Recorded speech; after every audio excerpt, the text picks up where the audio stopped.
Chris Irwin, Navy SEAL, former Navy SEAL, Naval Academy graduate. So once again, I have to talk very slowly.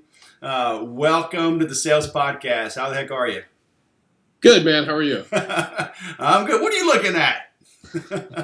Look at your website. Like I said, it's checking out what you got going on here with all your sales stuff here. These Navy people, focus, man. Squirrel. So you are the president of sales, president of the company, president of the company for Killcliff. Yep. Very nice. So for our listeners, and again, so thanks for helping participate in the extended SEAL Week promotion. Doing this to raise money for the Tampa Bay Frogman Swim, and ask everybody to donate at helpwestswim.org. That will redirect to my donation page. And if you've ever seen me swim, you know I need a lot of help. So please donate early and often. But for those that may not know you, would you mind take a minute or two, kind of tell us about yourself, and then we'll kind of dive down the rabbit hole? Sure. So like you said, I'm the president at Killcliff, and I'm sure we'll talk a little bit about what that is.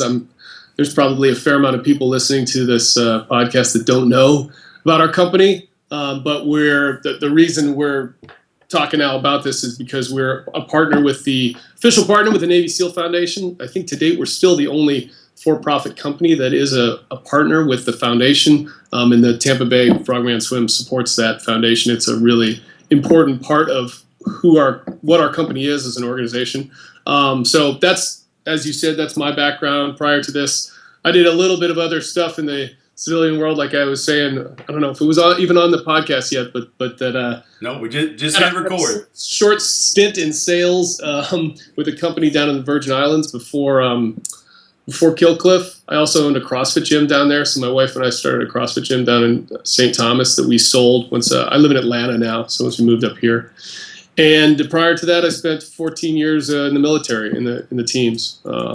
Naval Academy grad, so we'll have the Air Force Academy, Naval Academy banter going back and forth. Whatever. I can make fun of your like I said, air conditioning and carpeting. And you're just jealous. You're just right. Bus driver. It's not very becoming of you. Come on.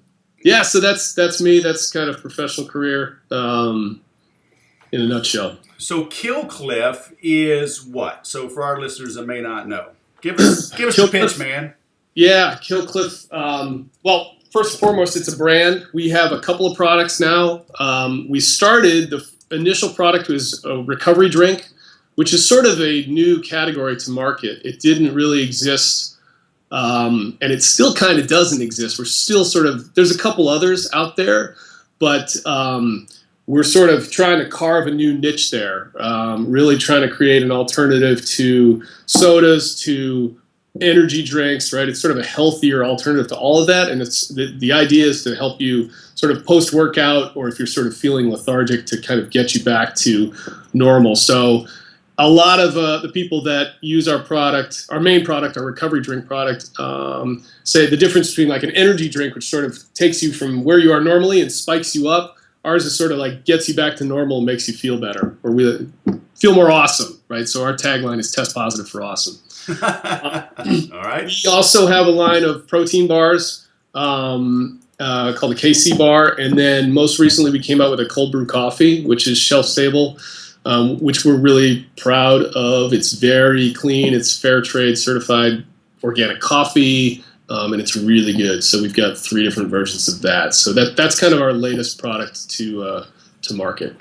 And so, and that was started by another former SEAL, right? Yeah, yep. So Todd, the founder's a guy named Todd Ehrlich, team guy as well. So that's part of what got me the job to a certain extent. We met through a long story circumstance, but that's kind of what got me on board. So, and his intent with the whole company, like I said, was one, the product kind of came out of him trying to find something as an alternative to painkillers, ibuprofen, that kind of stuff. So it's like, hey, my joints hurt after working out or whatever. Like, instead of taking a whole bunch of pills, like maybe I can come up with something that's natural and tastes good and looks cool and all these type of Gotta things. look cool. Gotta look cool. And And then he also wanted to have a way to become the largest contributor to the foundation, to basically give back to the community, to the Navy SEAL Foundation. So that was the mission from the get-go, was like, how can I create a organization and a product and a company that has a charitable arm built into its operating budget, where we're not just like taking profit because we're all making tons of money and skimming it off the top, but we're actually like making that part of the culture of the company, and giving back to a community that we really want to support, obviously. So that was the goal. And so last year when we met with the foundation, and it was actually right prior to the Tampa Bay Frogman, so it was down there in Florida, and became an actual partner with them. That was like a huge step forward. So we're able to put the foundation's logo on our products. We support them. We really push that. Like I said, we through event support and just cash donations and helping them raise money and helping support other things to raise money. It's just something we're still not there yet in terms of being the largest contributor to them, but that's the goal one day. So that's an interesting angle. I mean, how would you say making a charity a big part of your organization, how has that helped sales? And would you recommend it for other businesses that are starting up or even established businesses? I think it's a really cool thing that Todd kind of came up with. I haven't seen it in a lot of other places. Certainly there's plenty of companies that give to charities and whatnot and say that a portion of the proceeds go to whatever charity.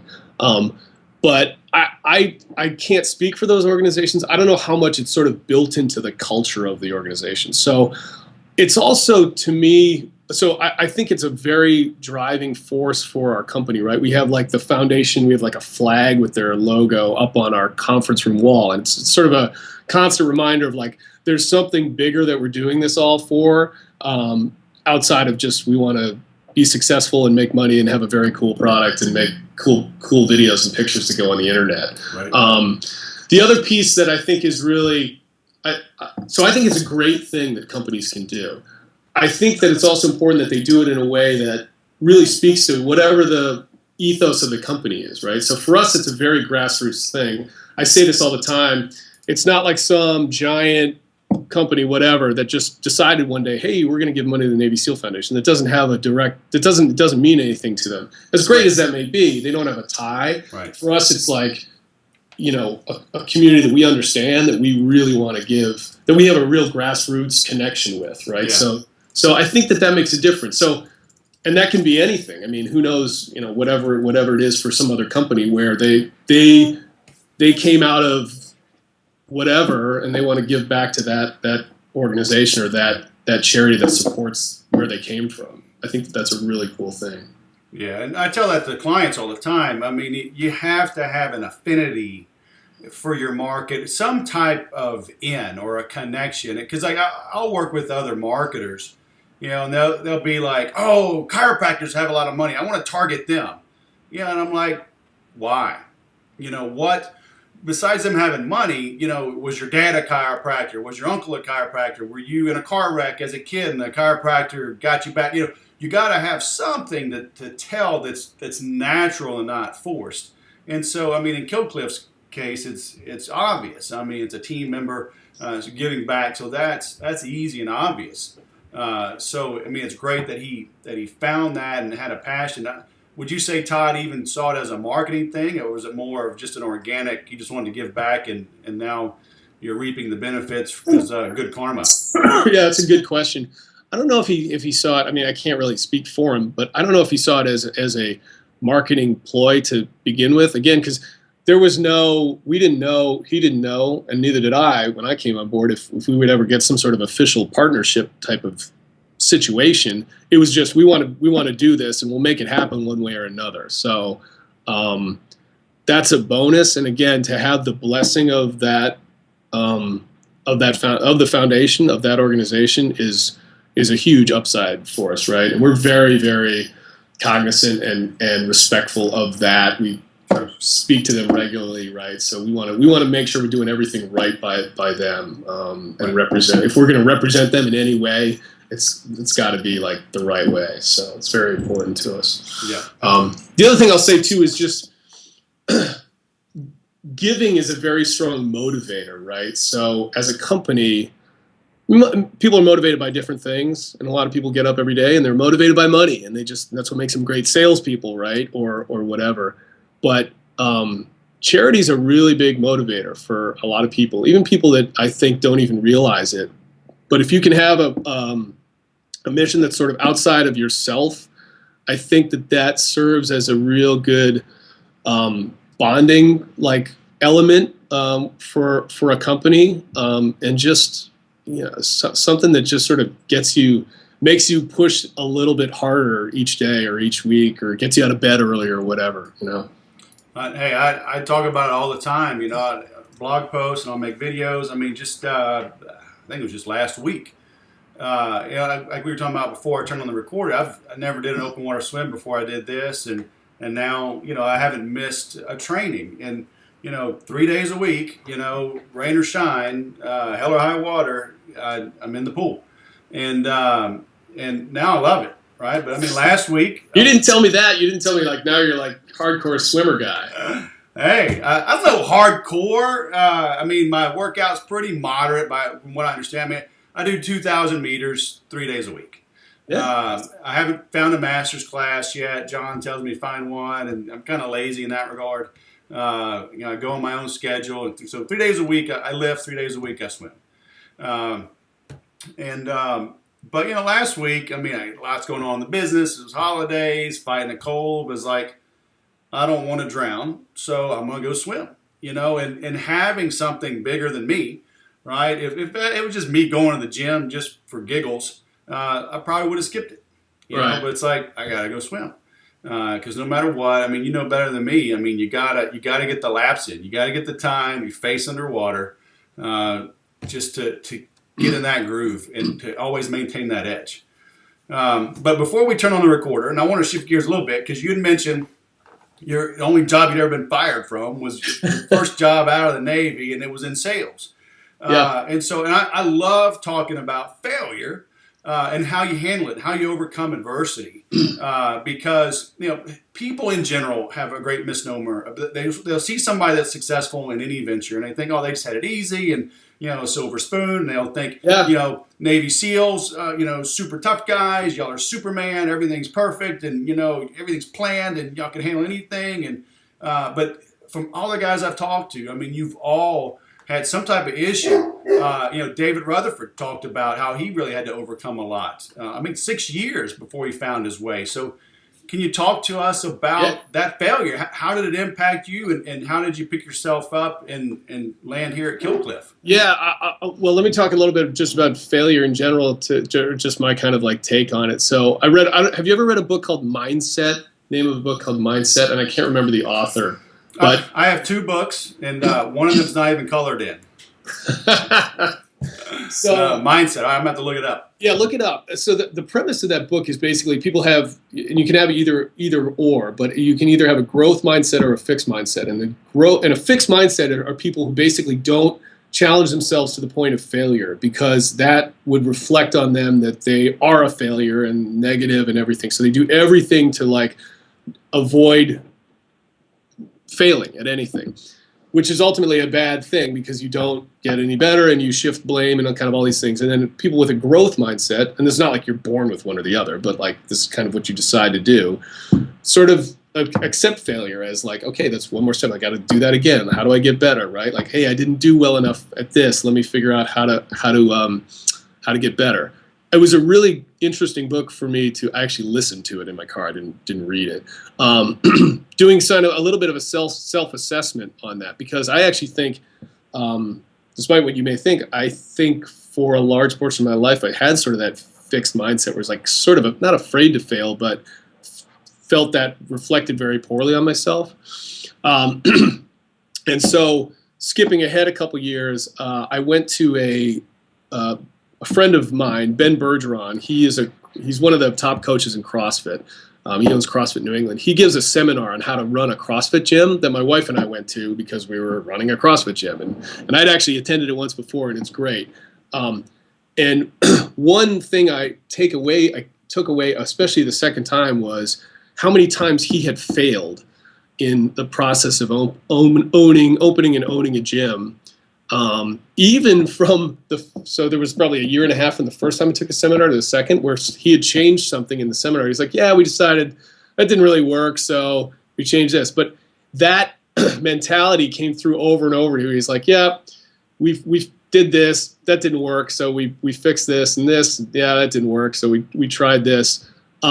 So failure is one of those things that, like, you just, if you're not failing, you're not pushing yourself hard enough. I firmly believe that. So anyway, so about the sales thing, yeah, I got this job with this sales company, and I'll leave all the names in the company out of it and everything. But it wasn't a good fit. I didn't enjoy it, and it wasn't necessarily the sales aspect of it, but I didn't. The culture just kind of wasn't right, and truth be told, I just didn't put enough into it, and I knew that eventually it wasn't going to pan out.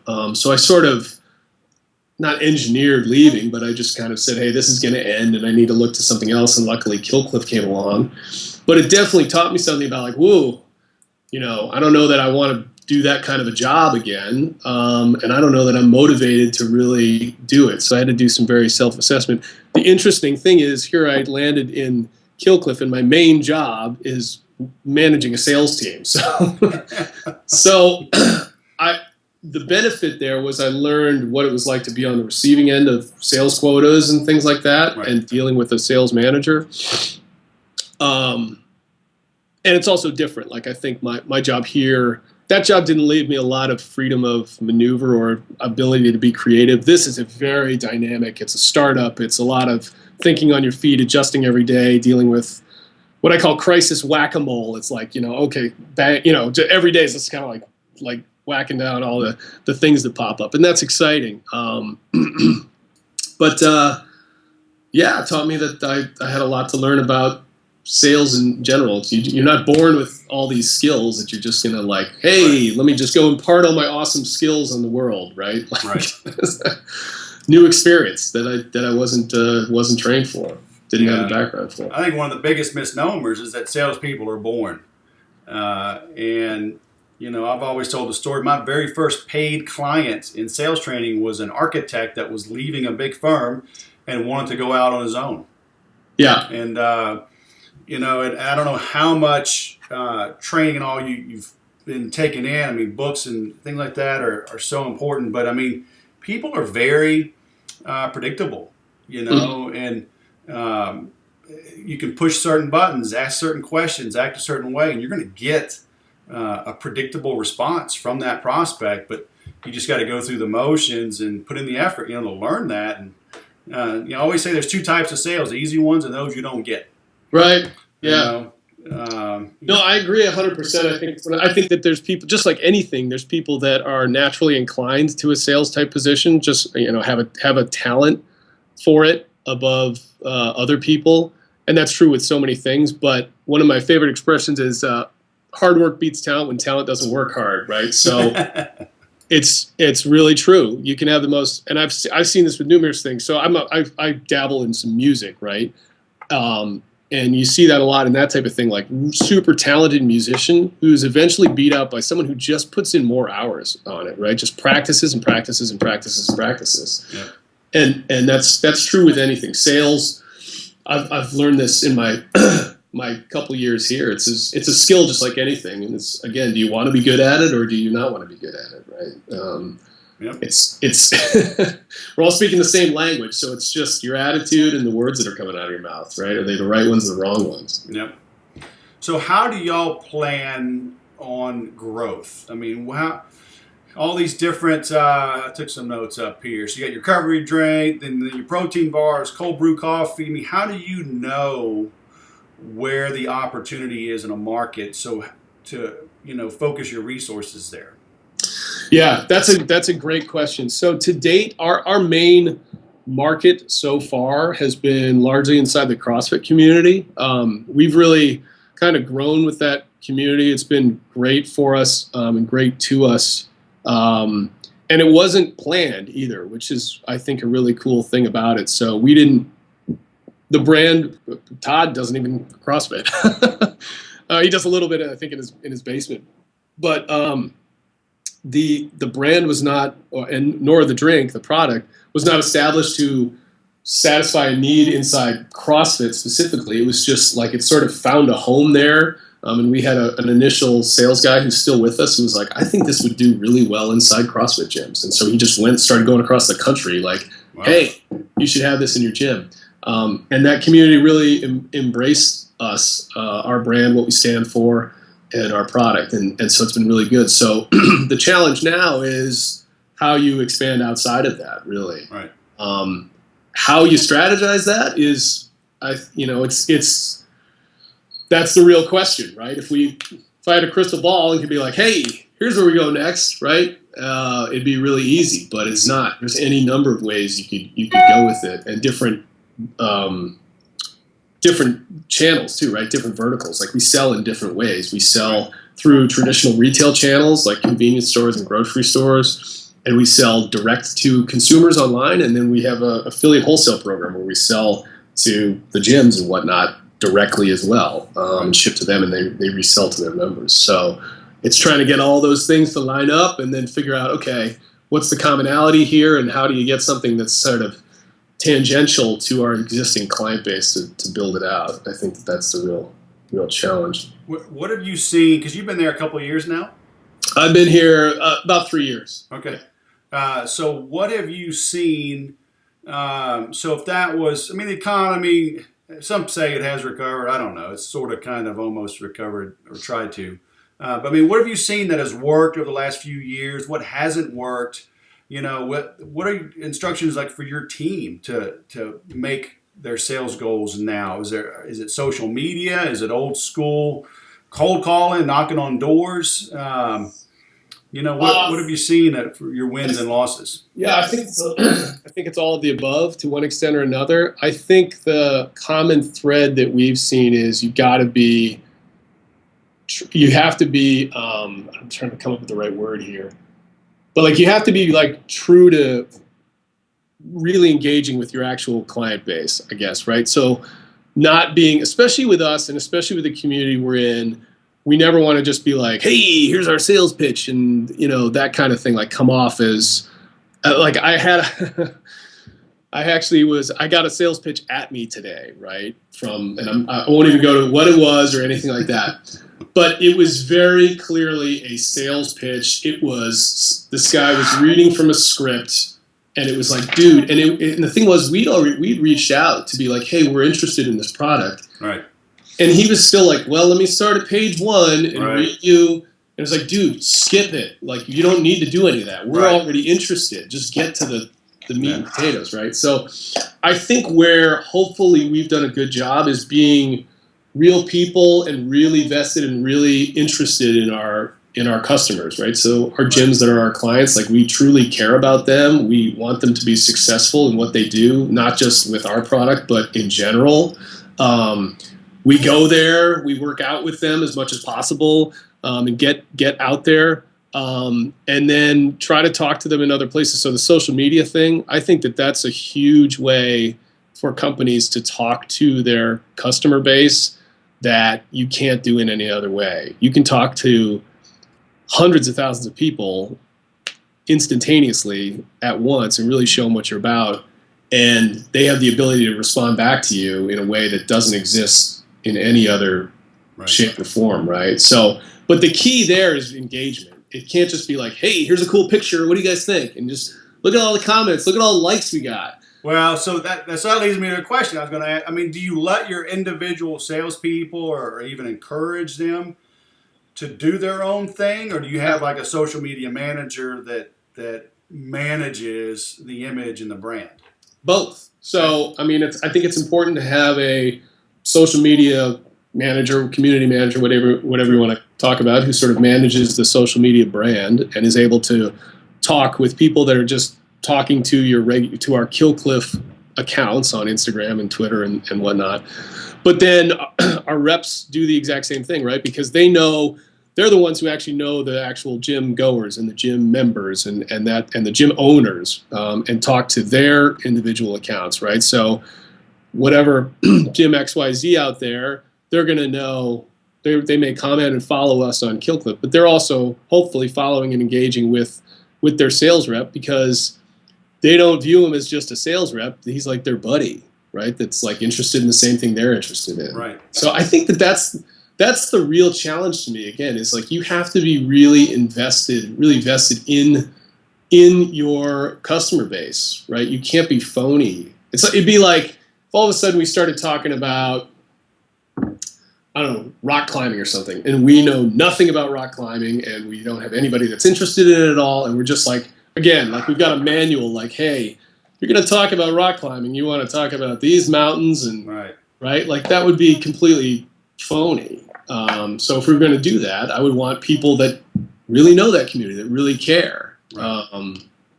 And I think that's really important. See, I would have picked something like quilting, but I've heard through the grapevine that you kind of are a strong quilter, so I know why you didn't pick that. Now you're going to get angry social media posts from the quilters out there. So, all right. So this approach, would you say maybe it takes a little longer to get that initial sale? Yeah, I think so. But then the people are longer term clients because it's a truer relationship.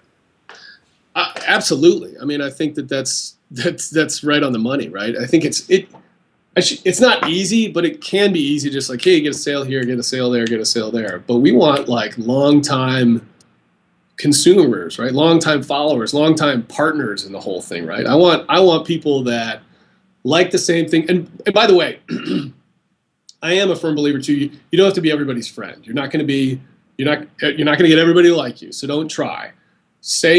Stand for what you stand for, right? We have a ethos and a belief and a, hopefully a slight irreverence as well. And like, that's our brand. Like be who you are.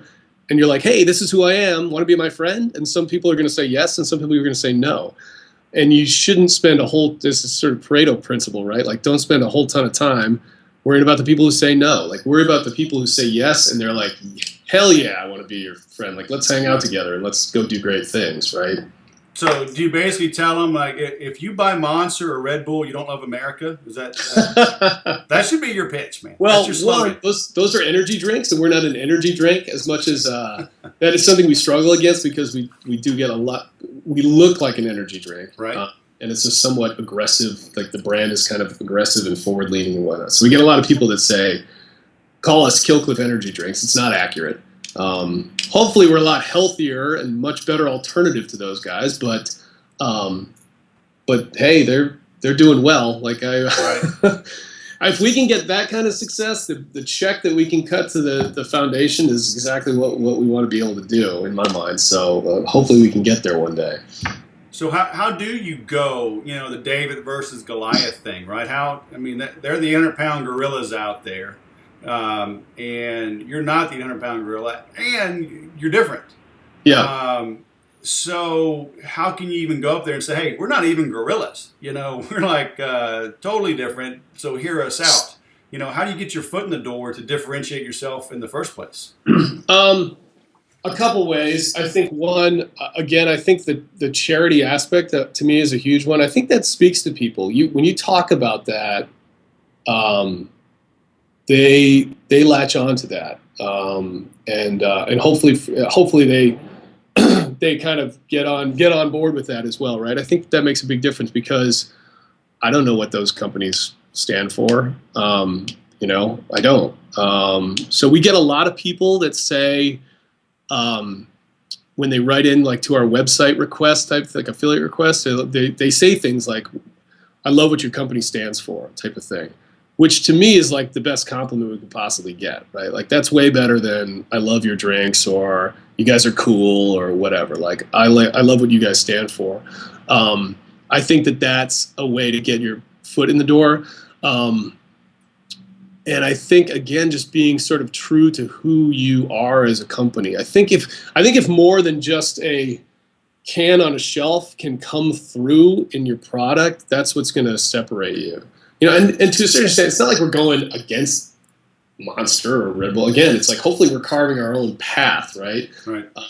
Red Bull did a great job of that, right? Before Red Bull came on the market, no one knew what an energy drink was, right? Yeah. They spent a lot of time trying to teach people hey, this is why you need an energy drink, Right. and this is what it is. So I think that there's a market for what we are and what we have available.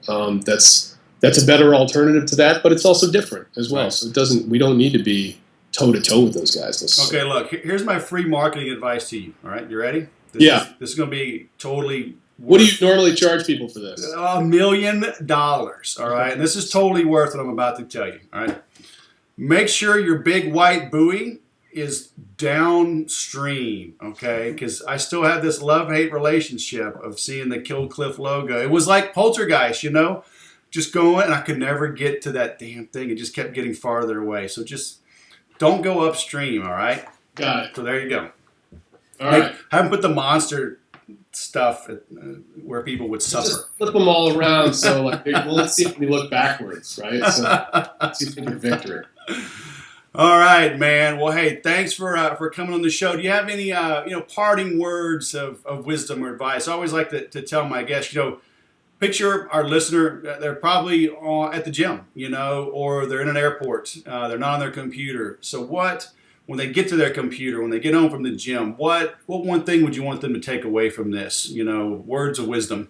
I guess on top of anything that I've already talked about, I would say just get outside your comfort zone. So we have a kind of a manifesto, like what we stand for is Kill Cliff, and the first line there is, Kill Cliff is for people whose life begins at the edge of their comfort zone, basically. So it goes back to the mindset thing. It goes back to the failure thing. It's like, every day do something that makes you uncomfortable. And I think that's one of those things that will hopefully continue to put you on the path to success. All right, I'm going to start quilting then. All right, Chris Irwin.